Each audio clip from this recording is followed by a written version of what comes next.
My ex-wife betrayed me, destroyed everything, and turned my children against me. Now that her life has fallen apart, she wants me back, but I told her to stay away. Hey, Reddit Plus here. I got married young, in my early 20s. Back then, I thought Sarah and I had the kind of relationship people envied. We built a simple but happy life. 2 kids, Emma and Liam, a cozy home, and a future I thought was secure. I worked long hours as a contractor to keep us comfortable, while Sarah stayed home to care for the house and kids. But somewhere along the way, things shifted. Sarah started dressing up more, going out late with her friends, and keeping her phone glued to her side.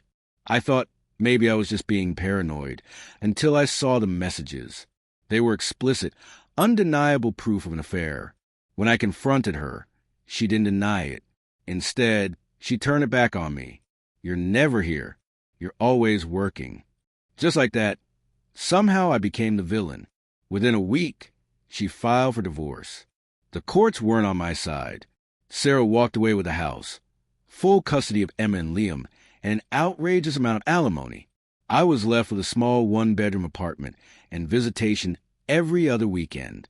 To make things worse, she poisoned the kids against me.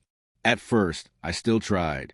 I never miss a visitation, sent them gifts, and refused to speak badly about their mother. But every visit, they repeated her words. Why didn't you try harder? Mom says you're selfish. You don't love us. Nothing compares to hearing your children tell you they hate you. After a while, I couldn't take it anymore.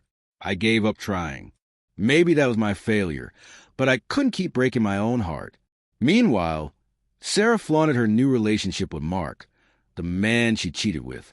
Social media was full of their vacations, their shiny new car, their perfect life inside the house I had worked years to pay off. It was like they were enjoying the life I had built, while I watched from the outside. But karma has a way of catching up. About 2 years after the divorce, I started hearing rumors about Mark. Turns out, he wasn't the successful businessman Sarah thought. He was a con man with a trail of debt and scams behind him. The luxury was an illusion. Eventually, his whole house of cards collapsed. He drained Sarah's savings, piled debt in her name, and then vanished, leaving her broke, humiliated, and with nothing. She lost the house, the car, everything she once bragged about. That's when the calls began. Her voice was soft, almost broken. Hi, it's me. I know I'm the last person you want to hear from, but I need your help. It took everything in me not to laugh. After everything she did, now she wanted my help? She begged me for another chance, admitting she'd been selfish and stupid. You were a good husband, and I threw it all away, she said. Then came the part that stung. Emma and Liam wanted to reconnect. They miss you, she told me. They realize now I was wrong to turn them against you. But here's the truth. I'm not the same man I was back then.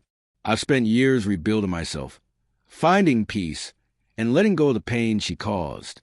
So I told her plainly, I'm glad you've come to realize your mistakes, but it doesn't change what happened.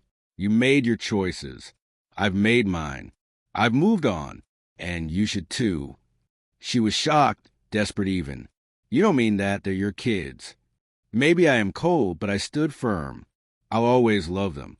But I'm not reopening that door. They're grown now, and they can live their lives. As for you, good luck. And then I hung up. Honestly, that click of the phone was the most satisfying sound I'd heard in years. Do I wonder sometimes if I was too harsh? Sure. But then I remember all the pain, the rejection, the years I spent in pieces, and I know I made the right choice. Life is too short to give second chances to the people who destroyed your first. If there's one lesson I've learned, it's this: don't chase what's already gone. Sometimes the healthiest thing you can do is let it go.